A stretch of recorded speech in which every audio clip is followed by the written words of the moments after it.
చిన్నప్పటి నుంచి మనం నలుగురు ఏమనుకుంటారో అలా ఉండు ఇలా ఉండు అనే మాటలు విని పెరిగాం కదా.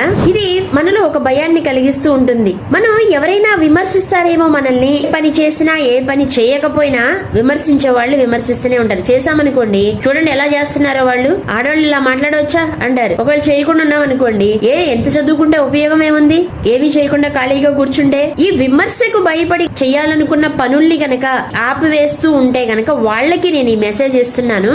మై డియర్ ఫ్రెండ్స్, మిమ్మల్ని ఒక వ్యక్తి విమర్శించారు అంటే మన ఎదుగుదలని చూసి ఈర్ష్య, ద్వేషం, అసూయతో ప్రశంసించడానికి నోరు రాక విమర్శించారు. అది కూడా ఒక రకమైన గుర్తింపే. ప్రశంసగా తీసుకుంటే లైఫ్ లో ఎదగగలుగుతాము. విమర్శగా తీసుకుంటే మనం ఎదగలేక జారి పడిపోతాము. ఒకవేళ నిజంగా మన తప్పు ఉంటే సరి చేసుకుందాం, లేదు అంటే మన రంగంలో ముందుకు వెళ్ళడానికి అర్హులమే. విమర్శ రూపంలో వచ్చిన ప్రశంసగా తీసుకుని ముందుకు సాగండి. అంతేగాని చేయకుండా మానేసి ఎదుటి వాళ్ళు చేసేస్తున్నారే అని బాధపడే కంటే మీరే చెయ్యండి. చంద్రబోస్ గారు లాంటి వాళ్ళనే విమర్శలు 100 విమర్శల వరకు నేను ఓకే తీసుకుందాము అని ఆయన తన కెరీర్ ని స్టార్ట్ చేశారట. తన కెరీర్ స్టార్ట్ చేసిన తర్వాత 20-21 విమర్శలు వచ్చిన తర్వాత విమర్శలు ఆగిపోయి ప్రశంసలు స్టార్ట్ అయ్యాయంట.